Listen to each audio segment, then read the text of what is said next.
میں نے کمرے کا دروازہ بند کیا تو میرا دل زور زور سے دھڑک رہا تھا۔ سامنے ماہ نور کھڑی تھی، میری 17 سالہ دلہن۔ وہ اتنی معصوم تھی کہ اسے دیکھ کر اکثر مجھے اپنی ہی سوچوں پر شرم آنے لگتی تھی، لیکن اس وقت اسے دیکھ کر میرا جسم جواب دے رہا تھا۔ میری نظر اس کے وجود پر پڑی تو میں نے بے اختیار اس سے وہ سوال کر دیا جو شاید مجھے نہیں کرنا چاہیے تھا۔ ماہ نور، تم وہ سب کیوں نہیں پہنتی جو باقی عورتیں پہنتی ہیں؟ کیا تمہیں اپنا خیال رکھنا نہیں آتا؟ میری آواز میں تھوڑی سختی تھی، شاید اس لیے کہ میں اسے ایک مکمل عورت کے روپ میں دیکھنا چاہتا تھا۔ اس نے ڈرتے ہوئے اپنی نم آلودہ آنکھیں اٹھائیں اور اتنی معصومیت سے کہا کہ میرا غصہ وہیں دم توڑ گیا۔ اس نے کہا، شہروز، میں نہیں جانتی کہ یہ سب کس طرح پہنا جاتا ہے، مجھے کبھی کسی نے نہیں بتایا۔ اس کے ان الفاظ نے میرے دل پر جیسے ہتھوڑا مارا۔ مجھے احساس ہوا کہ میں ایک ایسی لڑکی سے توقعات وابستہ کر رہا تھا جسے زندگی کی بنیادی باتوں کا بھی علم نہیں تھا۔ میں نے آگے بڑھ کر اس کا کانپتا ہوا ہاتھ تھاما اور اسے اپنی قریب کر لیا۔ میں نے اپنی قمیض اتارتے ہوئے اسے اپنی قربت کا احساس دلایا، لیکن اس بار میرے ارادے بدل چکے تھے۔ میں نے اس کے چہرے کو اپنے دونوں ہاتھوں میں لیا اور سرگوشی کی۔ آؤ ماہ نور، میں تمہیں سکھاتا ہوں کہ خود سے محبت کیسے کرتے ہیں۔ میں تمہیں سکھاتا ہوں کہ تم میرے لیے کتنی خاص ہو۔ میں نے محسوس کیا کہ میرے لمس سے اس کے جسم میں ایک سنسنی سی دوڑ گئی۔ وہ خوفزدہ تھی، لیکن اس نے خود کو مجھ پر چھوڑ دیا تھا۔ میں نے دونوں ہاتھوں سے اس کی نرم کومل چھاتیوں کو چھوا۔ وہ تھر تھرا اٹھی۔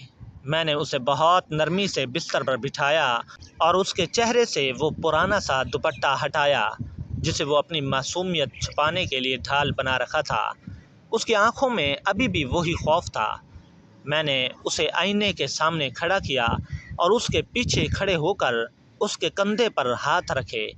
میں نے دیکھا کہ وہ آئینے میں خود کو نہیں بلکہ مجھے دیکھ رہی تھی، جیسے اسے یقین نہ ہو کہ وہ اب سردار کی بیوی بن چکی ہے۔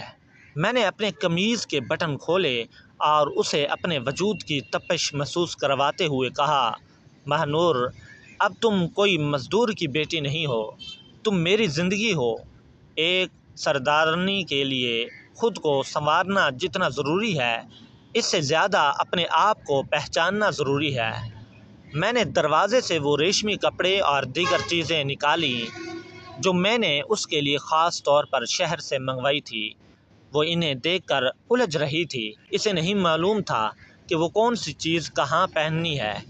میں نے نرمی سے اس کے بالوں کی لٹ کو اس کے کان کے پیچھے کیا اور سرگوشی میں کہا، آؤ میں تمہیں زندگی کا پہلا سبق سکھاتا ہوں۔ میرے ہاتھوں نے جب اس کی نرمی کو چھوا تو اس نے بے اختیار اپنی آنکھیں بند کر لی اور ایک لمبی سانس لی۔ اس کے جسم کی سنسنی بتا رہی تھی کہ وہ پہلی بار کسی مرد کے اتنے قریب آئی تھی۔ میں نے اسے ایک ایک چیز کے بارے میں بتانا شروع کیا۔ وہ خاموشی سے سن رہی تھی اور کبھی کبھی شرم سے اس کا پورا چہرہ تمتما اٹھتا۔ اس رات میں نے اس کے ساتھ کوئی جبر نہیں کیا۔ میں نے اس کے اندر چھپی اس عورت کو جگانے کی کوشش کی جو غربت اور محرومیت تلے دبی ہوئی تھی۔ جب میں نے اس کے کان میں کہا، ماہ نور، تم دنیا کی سب سے خوبصورت عورت ہو، تو اس کی آنکھوں میں ایک نئی چمک آئی۔ وہ چمک جو کسی جائیداد یا پنڈ کی ملکیت سے کہیں زیادہ قیمتی تھی۔ اس رات ہم دونوں نے ایک دوسرے کو نئے روپ میں پایا۔ شہر کی چکا چوند اور شور و غل سے دور میں کافی عرصہ بعد اپنی آبائی گاؤں واپس آ رہا تھا۔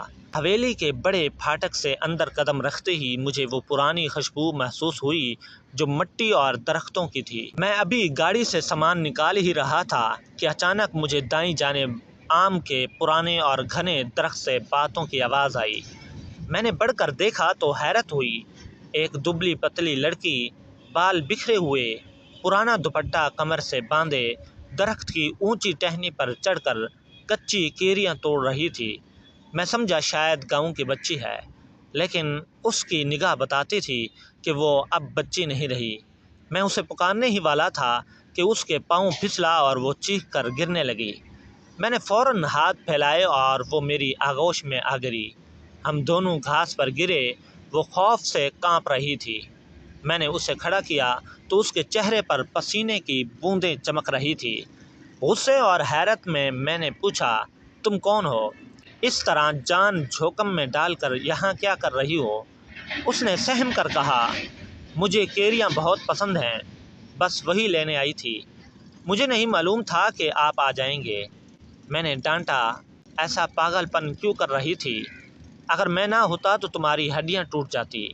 وہ مزید ڈر گئی اور روتے ہوئے کہنے لگی، چھوٹے صاحب، میں اکیلی نہیں تھی، میری سہیلی بھی تھی۔ وہ آپ کی گاڑی کی آواز سن کر بھاگ گئی۔ مجھے معاف کر دیں، میں دوبارہ نہیں آؤں گی۔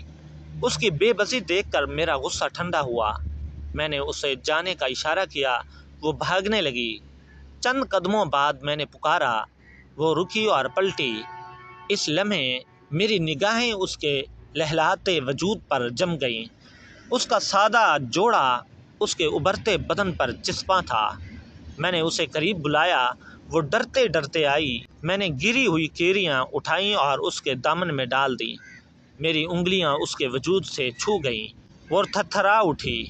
وہ بھاگ گئی، لیکن اس کا چہرہ میرے ذہن میں نقش ہو گیا۔ حویلی میں داخل ہوا تو ابا جی اور اماں انتظار کر رہے تھے۔ ابا نے گلے لگایا، بیٹا اب شہر نہ جانا، یہ زمینیں تجھے سنبھالنی ہیں۔ اماں نے کہا، اب تیری شادی کے خواب دیکھ رہی ہوں، برابر والے پنڈ کی سردار کی اکلوتی بیٹی سے شادی کروں گی۔ وہ آئی تو پورا پنڈ تیرا ہو جائے گا۔ ابا جی بھی ہاں میں ہاں ملا رہے تھے۔ یہ شادی نہیں، جائیداد کا سودا تھا، لیکن میرے ذہن میں وہی لڑکی گھوم رہی تھی۔ اگلے دن پنچایت ہوئی۔ ایک بوڑھا مزدور اپنی زمین واپس مانگ رہا تھا۔ میں نے دیکھا کہ بوڑھے کی بیٹی، وہی لڑکی، دور رو رہی تھی۔ اس کا نام مہنور تھا۔ میں نے سب کے سامنے اعلان کیا، زمین واپس کروں گا، شرط یہ ہے مہنور میری بیوی بنے۔ سب حیران رہے۔ شادی ہو گئی۔ رخصتی کے بعد مہنور کمرے میں آئی، وہی سہمی ہوئی لڑکی۔ میں نے پوچھا، تم وہ سب کیوں نہیں پہنتی جو باقی عورتیں پہنتی ہیں؟ اس نے کہا، مجھے نہیں پتہ، کسی نے نہیں سکھایا۔ میں نے اسے پیار سے سکھایا، اسے عزت دی، اسے بتایا کہ وہ دنیا کی سب سے خوبصورت ہے۔ اگلے دن اماں غصے میں تھی۔ یہ غلطی تھی، سردار کی بیٹی سے شادی کرو ورنہ میرا جنازہ اٹھے گا۔ مہنور رو کر بھاگ گئی۔ اس نے تھیلا سمیٹ لیا۔ میں نے فیصلہ کیا، سب کے سامنے کہا، میں دوسری شادی کروں گا، لیکن شرط یہ کہ جائیداد کا حصہ مہنور کے نام کروں گا اور شہر جا کر مزدوری کروں گا، مہنور کو نہیں چھوڑوں گا۔ اماں کا دل پگھلا۔ مہنور کی معصومیت اور خدمت سے سب کا دل جیت لیا۔ حویلی میں گھر کر گئی۔ محبت اور عزت دولت اور مرتبے سے بڑی ہوتی ہے۔ معصوم اور غریب دل کی قدر کرو، اللہ کی رضا میں یہی ہے۔